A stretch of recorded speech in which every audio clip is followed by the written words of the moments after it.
All right, I'm going to do a quick video here on EliteFTS Core Blaster Squat belt squat attachment that I purchased for Black Friday actually of 2021, and kind of give you guys a review of what I think about it, the pros, the cons. As you can see, at the moment it's $248 with a belt. They also have a version without the belt for about $150 as I recall. Anyway, enough of that. Let's go over here, check out the gym. I've got mine set up. I just finished using it. That's basically it. It attaches to a barbell, going into a landmine attachment. It comes with, I think they call it their loading stem. It's about 2.5 feet high.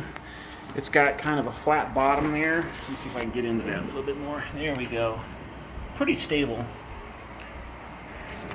I basically, for all intents and purposes, I just would refer to it as a kickstand. If that helps you guys out, visualize it.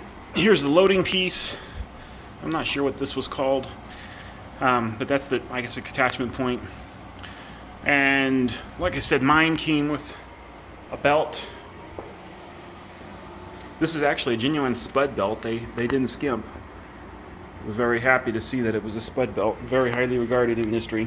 So this is the carabiner, and this just clips right onto that hole. So I'm using Harbor Freight tire ramps to get some extra range of motion for my 45-pound plates. So I just stand on the flat part there. I gotta kneel down just a little bit, just a few inches, put that big S hook through the hole, and then stand up. And the weights will come up off the ground, obviously, everything comes off the ground. And then you just spin that kickstand sideways so that it's, horizontal. And it will stay. The weight, the pressure from the weights keeps it in place. And so you sit there, you do your belt squats, and then when you're done, you just reach out, flip it vertical again, lower it down, and then just unhook yourself. Works great. This is very high quality, by the way. I was really impressed. I mean, it's EliteFTS, so I was expecting high quality, and I wasn't disappointed. It's got good powder coating. I mean, a little rough, but it looks quality, and it's hefty. I mean, it's 10 pounds. Let's see here. So I bought it for Black Friday. I got a great discount. They have great sales, by the way, for Black Friday. If it's anywhere near that when you're watching this video, keep an eye out. It's a great way to dip your toe in the water with belt squats, and that's exactly what I needed. I had been reading about them. I'd kind of got out of working out for many years, and then got back into it by building this home gym during the pandemic, just like everybody else. And I just really wasn't able to squat. A whole lifetime of sitting at desk has got me rounded shoulders and bad hip flexors, and I've got multiple herniated disc and my back, so I just can't squat. And I'm 40 years old. I gave up on trying to make that work.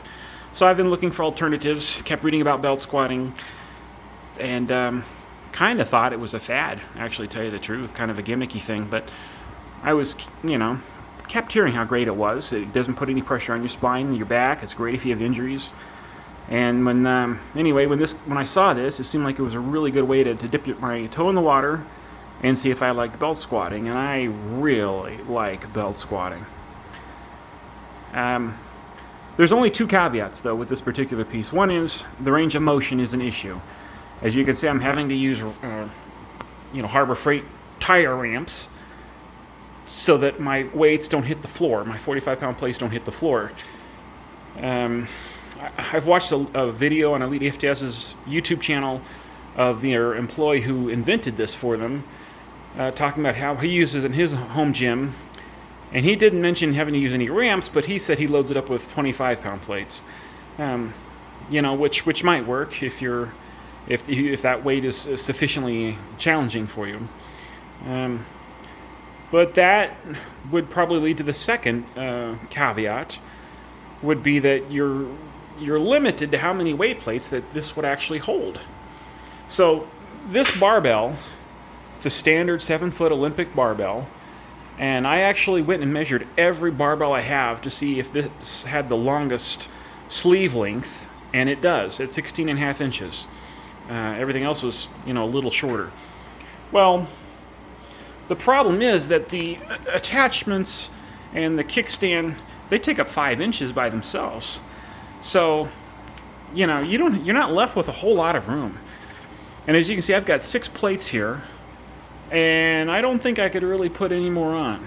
That's like half an inch. I think it would probably fall off, would be my guess, if I was to put anything else on there. Now, the problem is that, when I first got this, I was like using 2 plates probably. But 4 months later, it's almost 4 months to the day probably since it actually arrived and I started using it, I just hit 5 plates tonight for 12 reps. And as you can see, 6 plates is all it holds. So I'm about have hit the capacity here. And for the life of me, I'm not really coming up with any easy ways to get around this. Obviously you could get, thinner plates, like maybe calibrated plates, but those are really expensive. I'd also thought about trying to find a barbell with longer sleeves, like you'd think maybe a strongman would use. Maybe you could find something with 20 or like even 22, 24-inch sleeves would be awesome.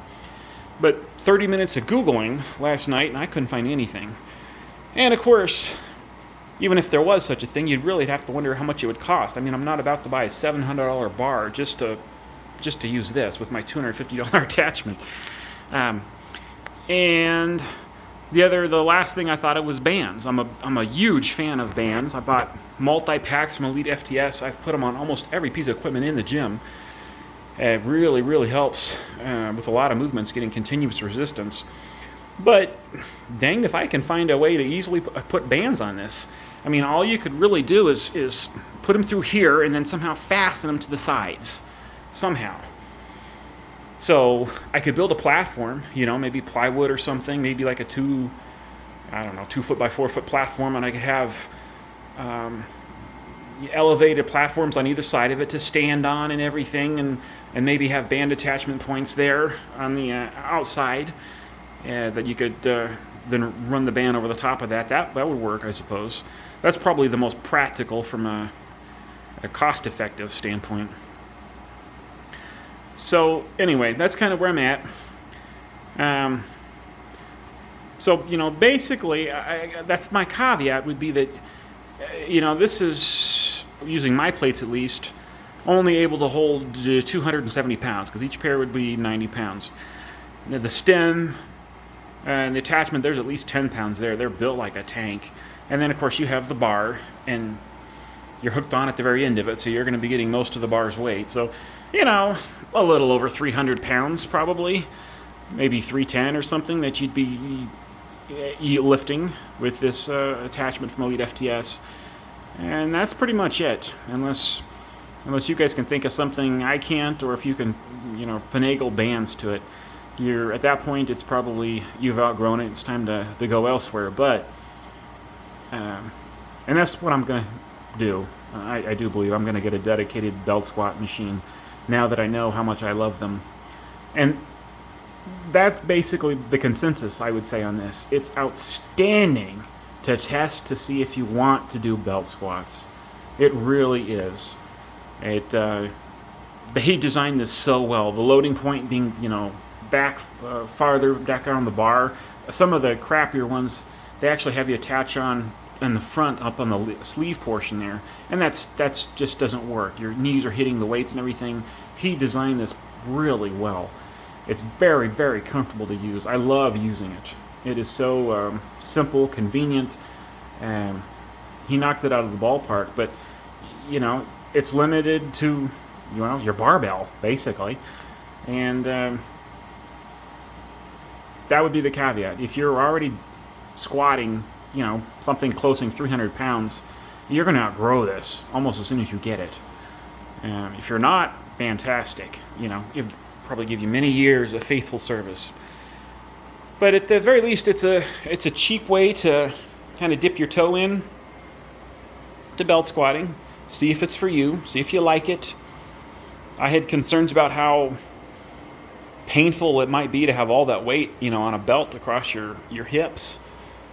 But it's actually not bad at all. Again, I'm sure a high quality belt squat belt makes all the difference. And like I said, I was very pleased that it was a genuine Spud belt that came with this.